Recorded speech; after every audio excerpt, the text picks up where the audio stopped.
nós estamos utilizando uma prece de Tapiritza e o Marcos até chamou a atenção, o texto está um pouquinho truncado, aquela tradução.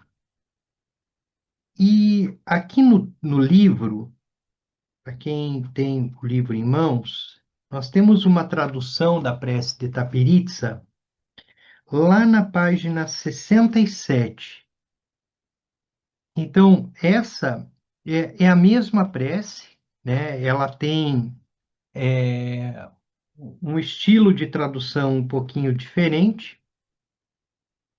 Nós temos de lembrar que esses textos, muitos deles, eles são traduzidos primeiro para o inglês e muitas vezes os tradutores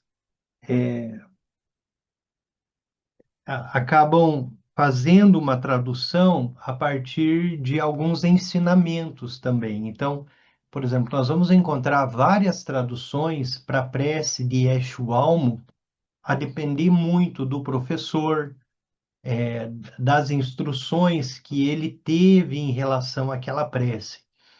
Então, há sempre uma pequena diferença entre uma tradução e outra, porque ela vai estar relacionada a, a experiência do professor que conduz a tradução, como ele recebeu esses ensinamentos, a profundidade desses ensinamentos, dessa prece para ele. Então, cada professor acaba conduzindo uma tradução que se adequa muito à forma dele ensinar, à forma com que ele aprendeu e, claro, obviamente, o sentido da prece.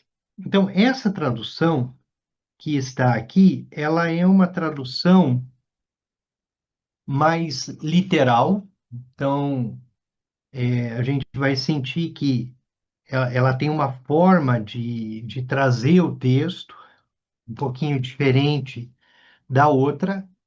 E eu já comecei a revisão daquela outra tradução que a gente vinha utilizando para tentar deixar um texto mais fluido e um texto mais litúrgico, né? Porque a gente tem uma dificuldade no português também. O tibetano, ele tem uma lógica de sílabas e normalmente as preces para recitação durante a prática ou mesmo para para que elas sejam cantadas, elas são organizadas por sílabas, né? Então, elas têm métricas, tem lá 9 sílabas, 6 sílabas, 9 sílabas, 6 sílabas, formando as linhas. E isso, quando vem para a tradução para uma outra língua, tem uma dificuldade de conseguir colocar aquela cadência que existe no tibetano numa outra língua. Teve uma ocasião, numa das práticas de Chod, que a gente até perguntou para o Purgesh Dema se a gente poderia cantar em português, né? Se canta a prática em tibetano, se nós poderíamos cantar em português ou em espanhol. Ele diria, pode, mas tem uma dificuldade, que é a cadência e o número de sílabas, que para uma outra língua fica um pouco mais difícil. Se eu vou abrir aqui, antes só de a gente começar, só a título de exemplo, eu vou pegar a prece de Guru Yoga, só um pouquinho, deixa eu pegar aqui.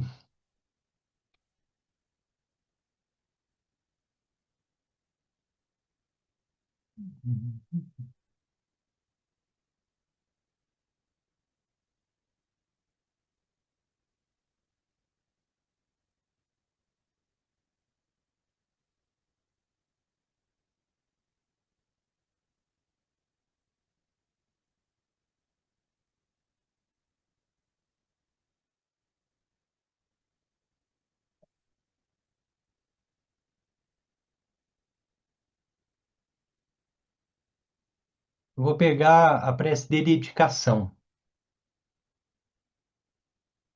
aqui. Vou pegar Guru Yoga, mas a prece de dedicação ela acabou sendo mais fácil de encontrar. Então, a gente tem a prece de dedicação, por exemplo, ela é toda composta numa métrica de sílabas em tibetano. São 9 sílabas. Uma, duas, três, quatro, cinco, seis, sete, oito, 9. A segunda linha. Uma, duas, três, quatro, cinco, seis, sete, oito. E aí, essas métricas, elas permitem que seja colocada a melodia, né? 9, 8, tem uma lógica. E poucas sílabas em tibetano geram para a gente frases inteiras, ou às vezes orações inteiras, parágrafos inteiros, para que a gente consiga dizer em português ou em espanhol aquilo que poucas sílabas estão dizendo.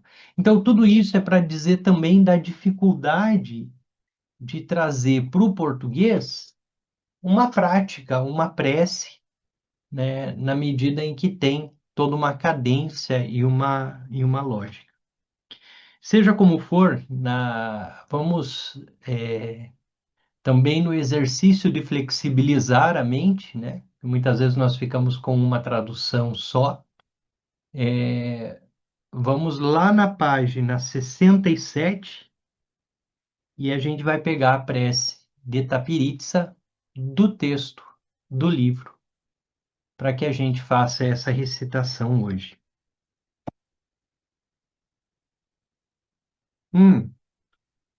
Eu não vou conseguir compartilhar a prece de Tapiritsa aqui, tá? Porque eu não tenho ela no computador.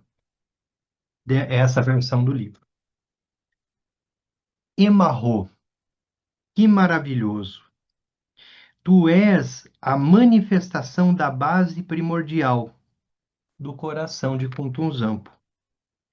Teu corpo surge como um cristal branco luminoso, límpido e sem impurezas, irradiando raios de luz nas 10 direções.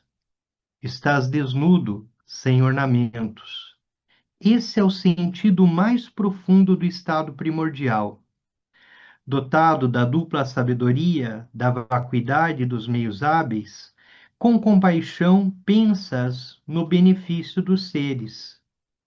Com precisão, tu ensinas o supremo ensinamento da grande perfeição, a essência da consciência desperta dos realizados, zênite do caminho da realização, coração dos textos revelados do Tantra e de suas essenciais escrituras, o Lung, e das instruções secretas, Upadesha. Com claridade, tu assinalas a verdadeira condição da base do universo, da qual surge a iluminação e a transmigração, a liberação e a ilusão, sons, luzes e raios, defeitos e qualidades. Dissipando a obscuridade do intelecto dos seres, tu nos dás os meios para realizarmos instantaneamente a experiência contemplativa e produzir a resposta na vacuidade da mente, da dualidade, da transmigração e da iluminação. Tu nos dás os meios para alcançarmos a condição última das 3 dimensões supremas. Com concentração, com devoção, suplico a ti, Tapiritsa, protetor dos seres. Confere a iniciação e concede os poderes a mim e aos demais seres. Que os obstáculos externos, internos e secretos possam ser eliminados e possa a noção deludida do ego, que constitui a ilusão da ignorância, ser dissolvida. Tendo realizado a consciência pura da presença, que a contemplação e a atividade possam ser levadas à realização. Suplico a ti, concede-me agora o entendimento do grande significado além do intelecto, da vacuidade primordial, sem base. Eu dirijo a minha invocação, eu dirijo a minha invocação a Tapiritsa, Senhor dos seres, que os seres dos 6 reinos possam ser protegidos por sua compaixão e que a minha mente possa ser liberada. Então, quando nós recitamos a partir dessa tradução, a gente vai ter algumas nuances assim que fazem diferença. Por exemplo, quando o tradutor aqui utiliza transmigração para se referir a samsara. Então, tem algumas palavras que não estão no comum da nossa prática e ele acaba utilizando. E tem uma observação que ele coloca aqui, daquilo que ele chamou de sem base. E quando nós praticamos no bom, o bom ele tem uma pequena diferença em relação a outras escolas budistas, que é a perspectiva de Kunshi, a perspectiva da base primordial. Então, tem algumas nuances dessa tradução que a gente não vai ver corriqueiramente nas nossas práticas, na forma com que a gente estuda. Por isso, a gente precisa fazer alguns ajustes para ser até ficar mais fácil de a gente compreender enquanto a gente recita, tá? Então, a gente está trabalhando com as pequenas correções naquela outra tradução. E nós continuamos a partir da página 98, no item Como lidar com os problemas.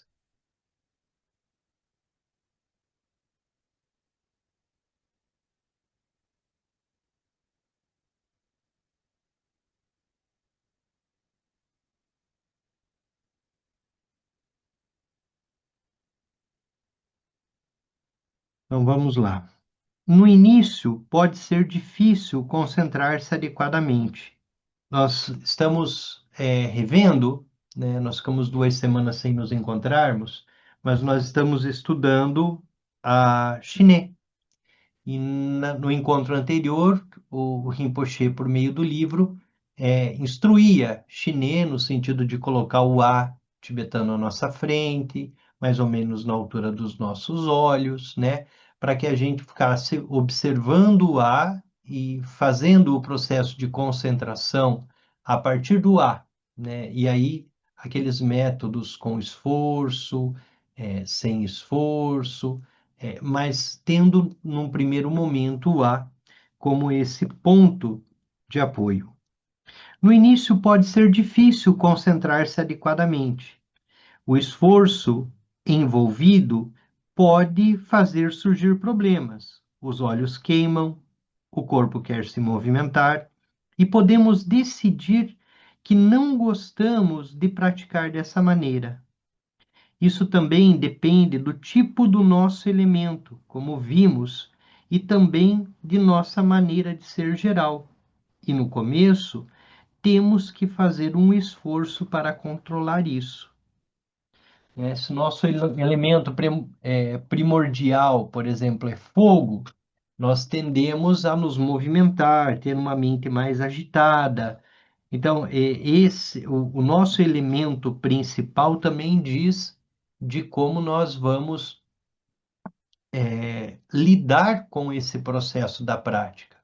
O próprio Rinpoche diz, os praticantes que têm como elemento primordial água e terra, tendem a conseguir se concentrar mais rápido, mas os resultados da prática são mais lentos. Aqueles que estão mais associados ao elemento de fogo e ar tendem a ficar extremamente agitados durante a prática e muita dificuldade de concentração, mas os resultados da prática são mais rápidos e às vezes até tem mais profundidade. Então, a depender desses elementos, se observa essas nuances em relação à concentração. Marcos, Eu li a respeito desses sinais ali, né? Terra, água, fogo e ar. E como é que a gente se autoavalia para saber qual seria o meu ali? Tem essa possibilidade, assim? Que eu não achei assim, né? Essa... tem algumas formas de ver isso, né? Isso está muito na medicina tibetana, né? Então, se você conseguir consultar com um médico tibetano, ele vai te dizer, a partir da leitura do teu pulso, quais são os elementos primordiais relacionados aos teus canais e chakras e que dizem de toda a tua constituição de órgãos de saúde. Então, isso teria que ser alguém que é especialista nisso para conseguir te dizer assim com muita clareza, alguém que entenda da medicina tibetana. Não necessariamente vão dar os mesmos resultados de uma análise, por exemplo, com astrologia, que vai te dar alguma coisa, tem mais terra, mais fogo, mais água, mais ar. Tem os princípios próprios da medicina tibetana para fazer essa análise, né? Eu desconheço, né? Assim, qual é o método, como é que se faz, não saberia. Mas pela agitação na prática dá para ter uma ideia, né? Ali Eu ia na falar tentativa. isso, né? Mas talvez a gente observando mesmo, né? Como a gente lida, né? Seja um caminho. Por exemplo, há pessoas que são mais agitadas que as outras e sempre precisam de alguém com quem conversar. É bom para esse tipo de pessoa começar a prática de fixação com o A, a fim de mudar um pouco esse traço de personalidade, né? Muito ar, muito fogo é agitação, agitação mental, fala mais, tem a necessidade de conversar, de e aí tá lá praticando, vem uma ideia, começa a seguir, quer falar sobre ela. Então, isso tudo diz de uma característica. O Rinpoche diz, olha, esse tipo de pessoa, esse perfil, é necessário que pacifique, é necessário que concentre no ar, né, que faça de modo a ajudar nessa, nessa, na mudança, né, desse traço de personalidade. Se durante a prática pensamos sobre o que estamos fazendo ou o que deveríamos estar fazendo, isso é uma distração pelo pensamento e não concentração. Do mesmo modo, se prestamos atenção ao conforto da postura, isso não é concentração tampouco. Se estivermos verdadeiramente concentrados, não notamos o conforto ou o desconforto do corpo, e nem mesmo o fluir das três águas. Lembrando que é uma característica do chinês, da shamatha, na perspectiva bom, o fluir das águas. Então, é normal que numa prática de chinê as lágrimas corram, a saliva encha a boca e saia, ou mesmo os líquidos no nariz. Então, é comum, falava até no último encontro, que um praticante bom carregue uma toalhinha durante a prática. Então, se ele vai fazer chinê, ele deixa uma toalhinha no colo, porque realmente essas águas podem fluir. Mas um ponto importante, nós não nos preocupamos com elas. Nós não nos preocupamos com a postura do corpo, com os pensamentos ou mesmo com as águas que surgem, né? Se não adquirirmos compreensão através da fixação do A, nós deveríamos tentar praticar fixação com praticantes avançados ou praticar com som, utilizando um som neutro, como o rum. Então, se eu não consigo me concentrar, se eu não consigo pacificar a mente pelo olhar do A, eu posso usar o som, eu posso usar o rum, eu posso usar o on, desde que eu me mantenha no rum, no on, de forma que a mente pacifique. Então, usar o sentido do olhar é um caminho, usar o sentido da audição é um caminho. E são vários caminhos para isso. Por exemplo, podemos nos sentar com outros praticantes e pronunciar o som de 100 mil vezes, tentando se concentrar no som, tanto quanto possível.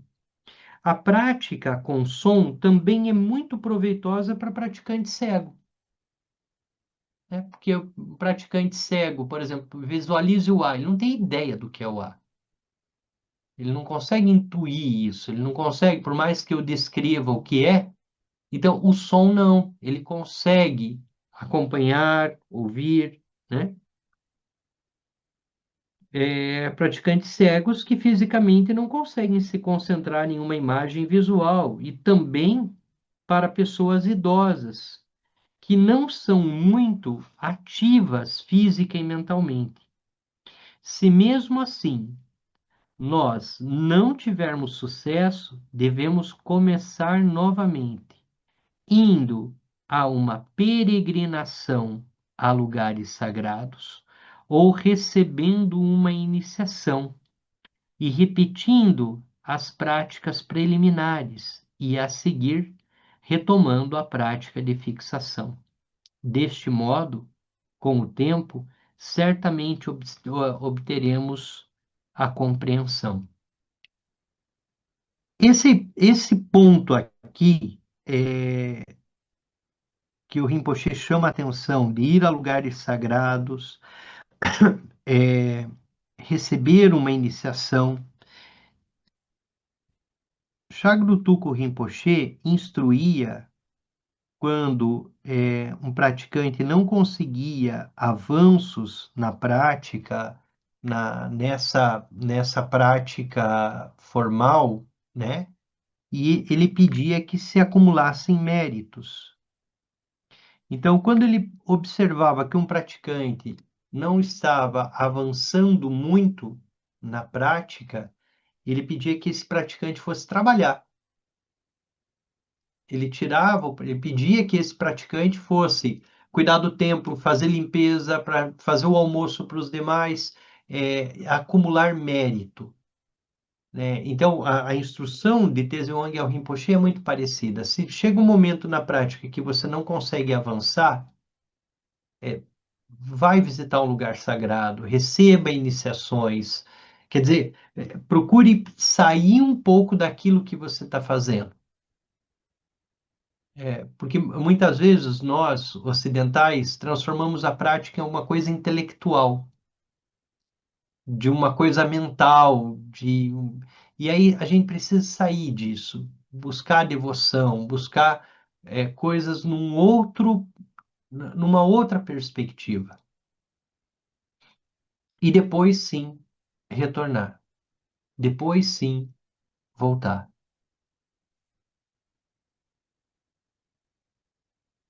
Sinais de progresso. Quais são os sinais, então, que o Rinpoche elenca como sinais de progresso na, no avanço aí da prática espiritual? E ele vai listar vários sinais, se não me engano, 6 ou 7. De acordo com o sistema TRI, há sinais de progresso espiritual, agrupado em diferentes espécies de sinais, que são internos e externos, que indicam que obtivemos certo grau de controle de nossa mente. Isso é importante, a gente saber quais são os sinais. É como luzeiros no caminho, né? Estou indo de um ponto ao outro, eu tenho algumas luzes que mostram que eu estou seguindo, que o caminho está está indo e que eu estou indo na direção correta. É importante obter esses sinais, mas é importante também não buscar tê-los. Por quê? Porque se eu perseguir o sinal, eu perco. É como a iluminação. Ela está aqui, agora. Agora, se eu souber exatamente o que é a iluminação na minha mente, imediatamente eu perdi a iluminação, porque eu transformei ela num conceito. E o mesmo são esses luzeiros, são esses sinais. Se eu buscá-lo, imediatamente eu perco. Na verdade, por conhecer os sinais de antemão, já há um risco de começarmos a criá-los deliberadamente. É possível obter um sinal, alguns sinais, ou todos os sinais juntos.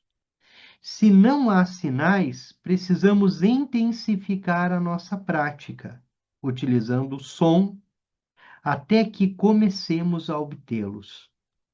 Há 8 sinais, o Rinpoche elenca 8, internos, cada um com um exemplo ilustrativo.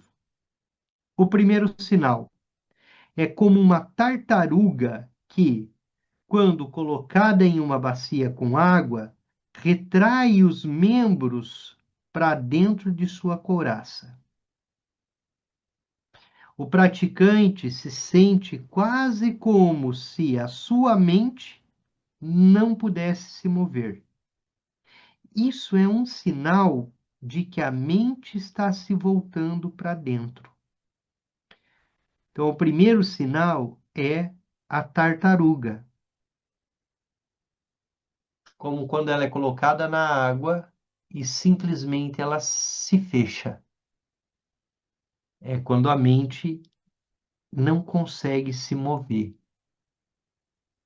E isso pressupõe a percepção, a intuição de que a mente é diferente do movimento da mente, de que a mente é diferente dos pensamentos que surgem na mente. O Geshe Dema fala muito mais importante do que a gente vê é o olho que vê. E essa é a perspectiva da base, a perspectiva de Kunshi, a perspectiva da mente. Então, tudo se move. As ideias, os pensamentos, os desejos, os anseios, tudo isso está se movendo, mas tem algo que não se move e que observa tudo aquilo que se move. Então, é essa a perspectiva, como a tartaruga que se encolhe. Não tem bracinho para mover. Então, essa é a perspectiva, como se a mente não pudesse se mover. E ela está observando tudo que se move. A imagem para o segundo sinal é a de um passarinho num vento frio que começa a tremer. Nossa mente começa a tremer, porque ela se torna muito sutil e clara.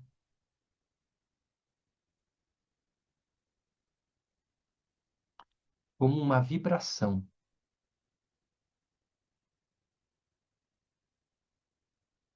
O segundo sinal, né, da realização, do avanço na prática.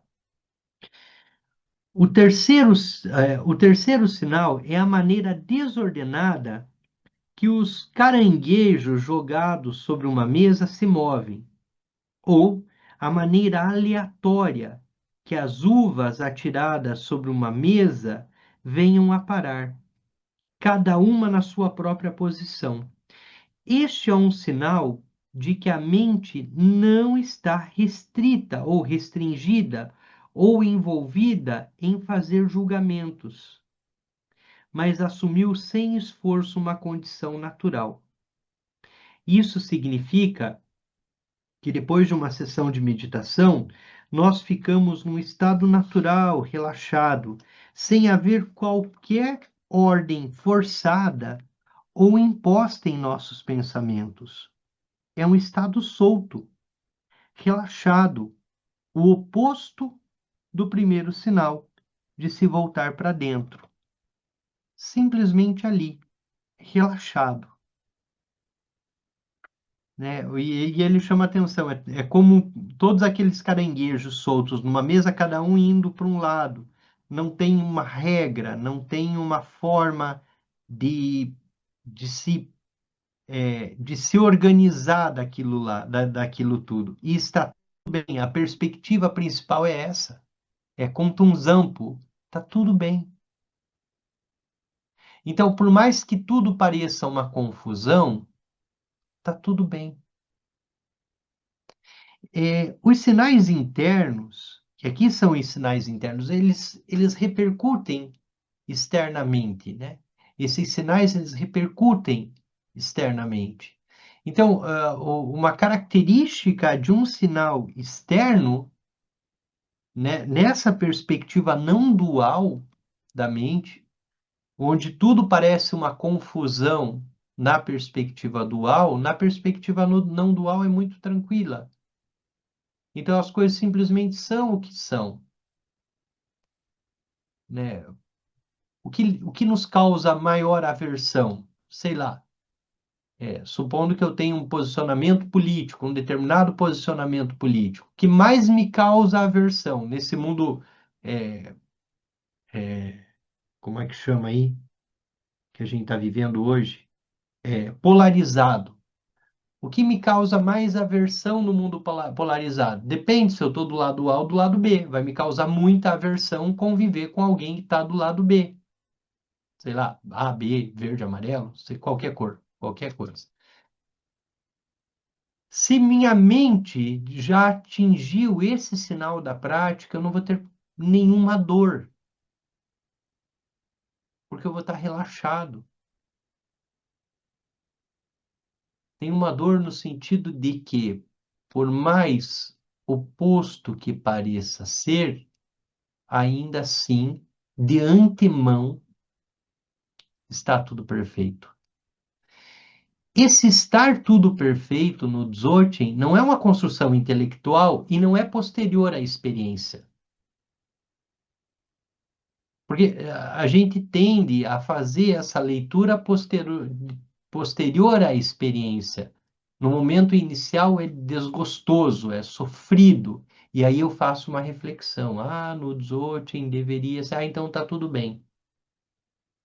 E não é o caminho posterior à experiência. Quem é pura é a experiência. Então não tem uma análise, não tem um julgamento, não tem uma tomada de decisão em relação a tudo que surge. É a confusão, a diferença, a dualidade é perfeita e completa. Porque aquilo que a gente lia aqui na prece de Tapiritza, é, em que há um momento em que a prece diz o seguinte: o entendimento do grande significado além do intelecto. Então, é anterior à experiência da razão.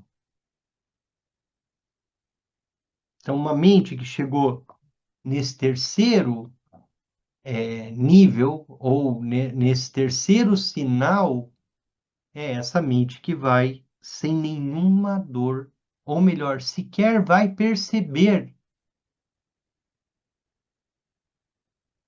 que há dualidade, ou que há diferença.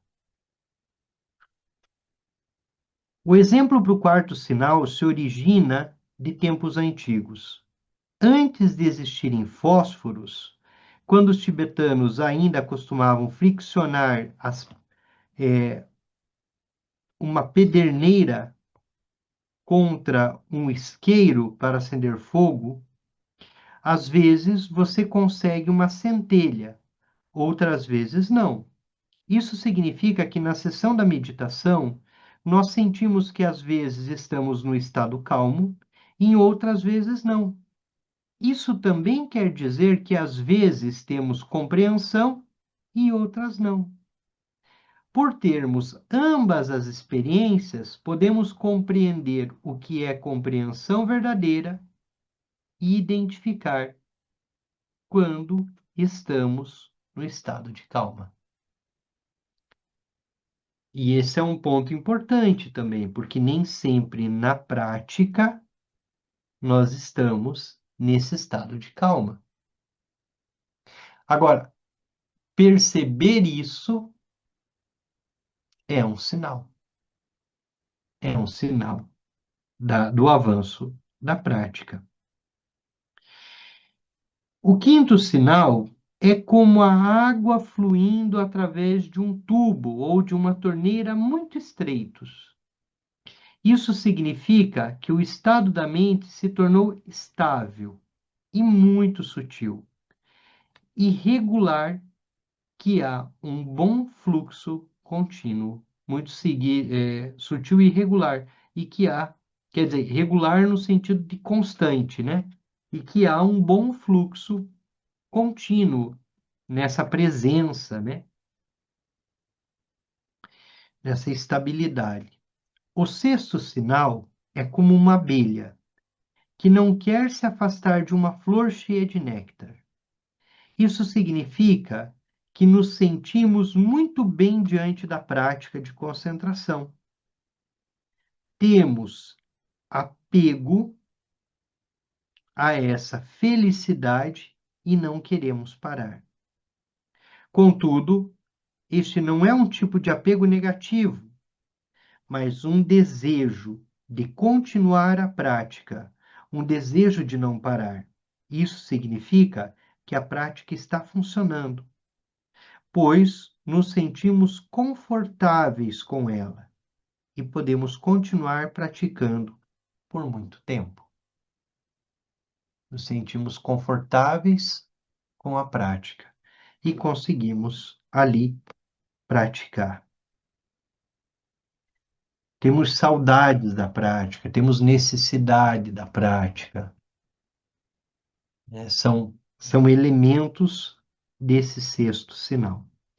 O sétimo sinal. O sétimo sinal é como um peixe nadando e saltando no mar em qualquer direção que queira, sem estar preocupado com possíveis obstáculos ou acidentes.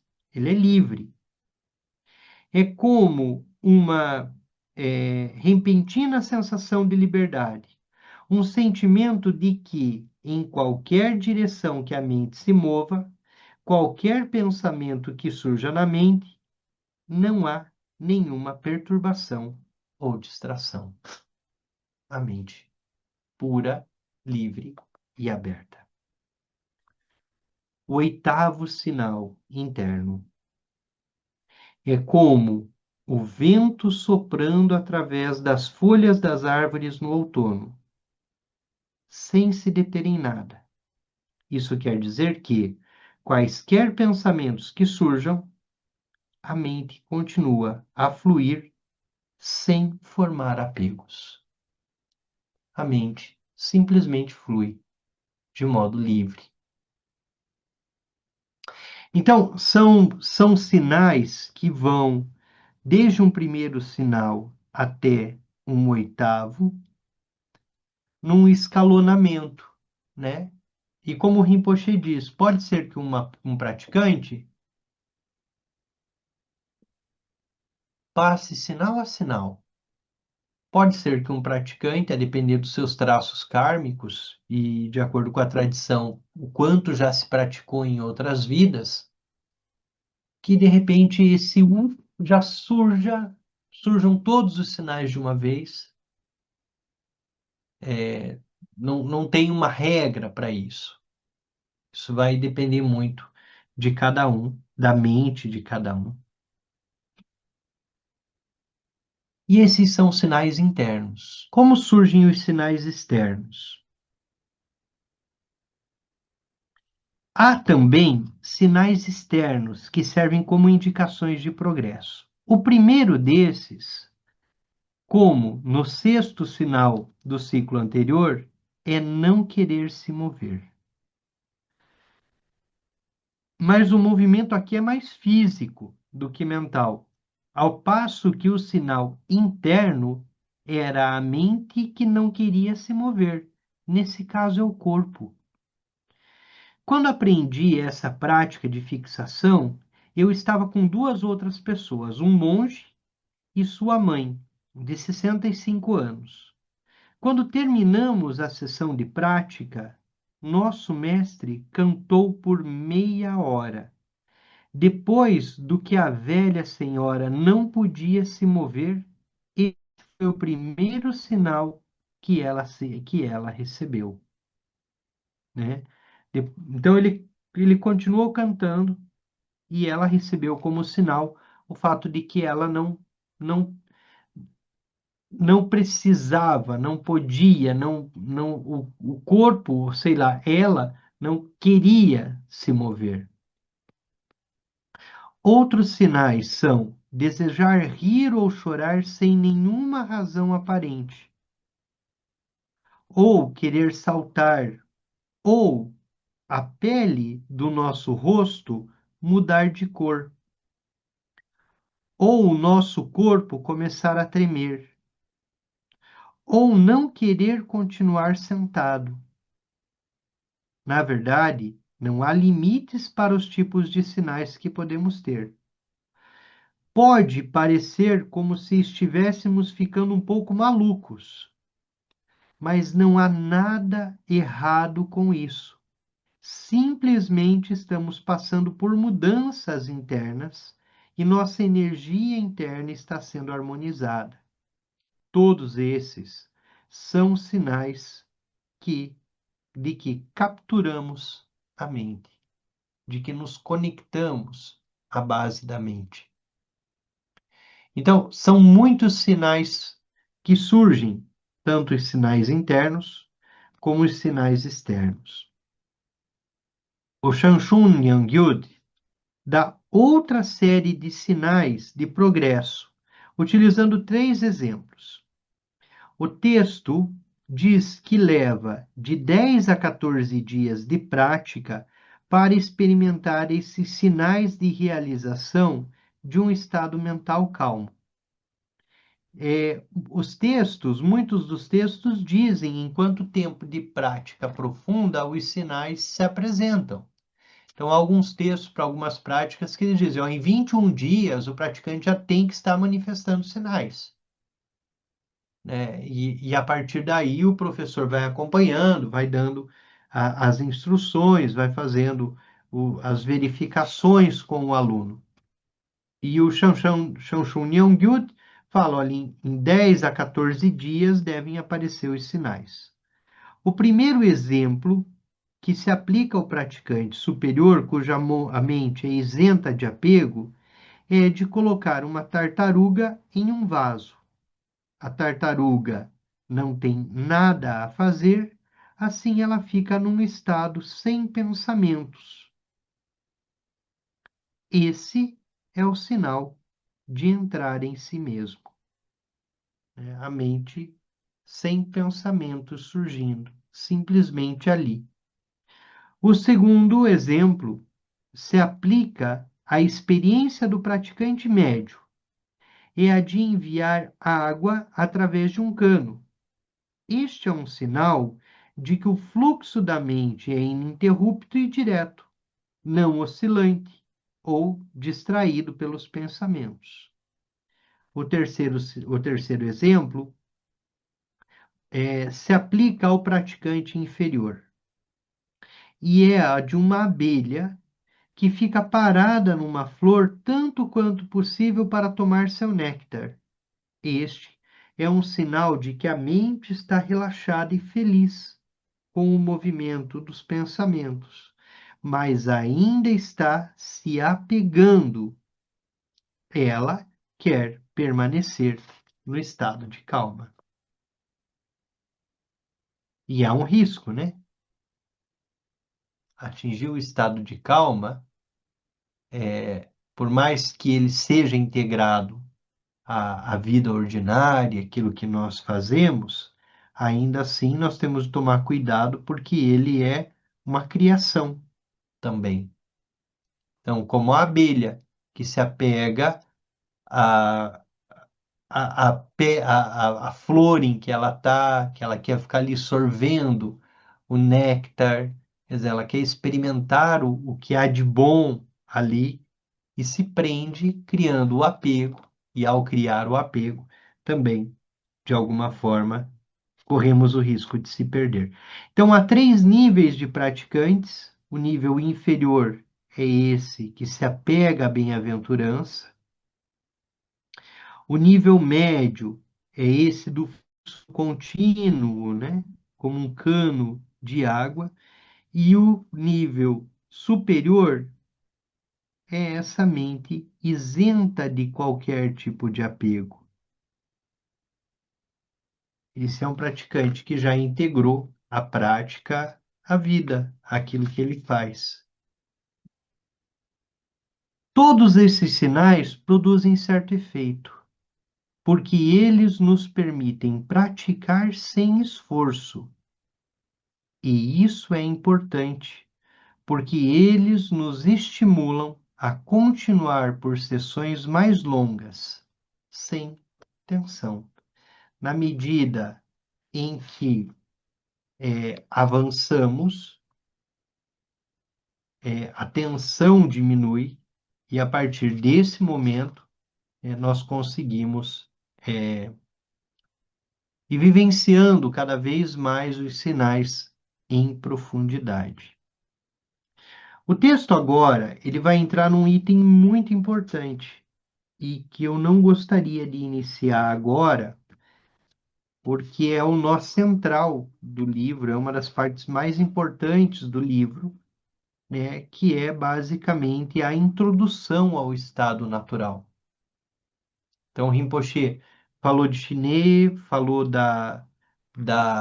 dos sinais, ele traz todos esses elementos, mas quando um praticante estabilizava chinês, estabilizava a prática de concentração e do calmo permanecer, permanecer na calma, então esse praticante, ao final disso, ele era introduzido à natureza pura da mente, introduzido ao estado natural. Então, próxima semana, a gente vai ler exatamente esse ponto, a introdução ao estado natural, o apontamento, quando o mestre, quando o professor aponta para o aluno, para o discípulo, né, o estado natural. E ele pode, assim, reconhecer, né, a natureza pura da mente. Alguém gostaria de fazer alguma consideração?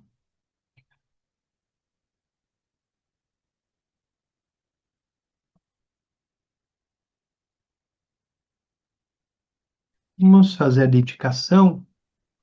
Deixa eu só, Denis, deixa eu só Oi, Marcos. fazer. São duas perguntas, na verdade, ou deixa para uma outra oportunidade também, né? A primeira foi que nem você comentou com relação a essa mente que observa, né? É, ela não é o observador, porque o observador seria a dualidade. Então, eu acho que é bem interessante esse ponto aí que você trouxe, né?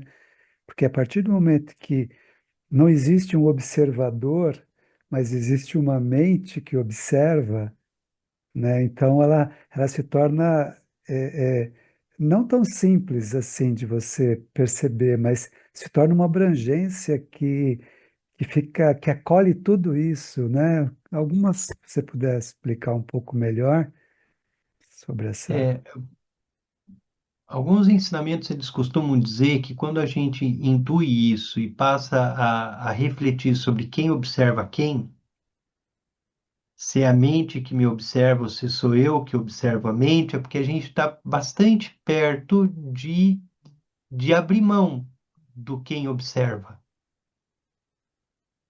Percebe? Porque o ponto de vista do que observa, é difícil trazer isso em palavras, é propriamente a abertura. E é difícil o intelecto perceber isso, porque o intelecto ele vai procurar quem? Ele vai falar de um ego, ele vai falar de um observador. E não necessariamente tem um observador, tem só a abertura. Na dúvida, a gente sempre olha para a perspectiva tibetana da mente-céu. É a mente-céu que abarca tudo. Então ali surgem nuvens, estrelas, sol, planeta, sei lá o quê.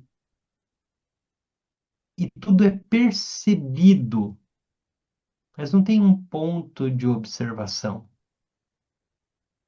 Percebe? Tudo está contido.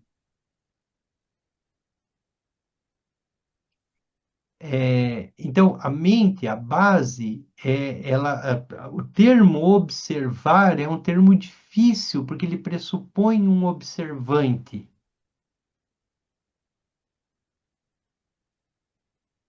Então, é difícil trazer isso para palavras. Talvez seja mais fácil experimentar.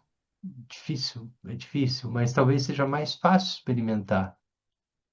Então, quando a gente pratica no Dzogchen, que a gente diz, relaxe, dissolva o corpo, flutue no céu e dissolva o corpo, e que sua mente se torne o próprio espaço.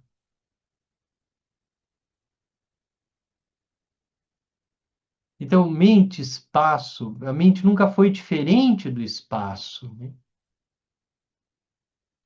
Mas quando a gente olha nessa perspectiva do observar e o objeto observado, imediatamente a gente criou a dualidade.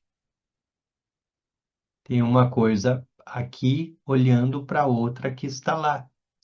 Na perspectiva mente-céu, se dissolveu. Não há um observador e não há algo para observar. A Lama Tsering, ela fala muito, tem um ensinamento muito importante, que ela diz, nessa perspectiva, quando eu dou um presente, não há quem presenteia, não há quem recebe o presente, e também não há o presente. Não, não, as três coisas não existem em si. Essa é a perspectiva. Então, quando o Geshe-Dema diz mais importante do que essa dualidade é a tartaruga, é se voltar para dentro. Então, observa o olho que vê. Observa a mente, mas ainda assim há o risco, na medida em que estamos um pouco distantes, de que a gente esteja criando duas coisas, um eu que observa e uma mente observada.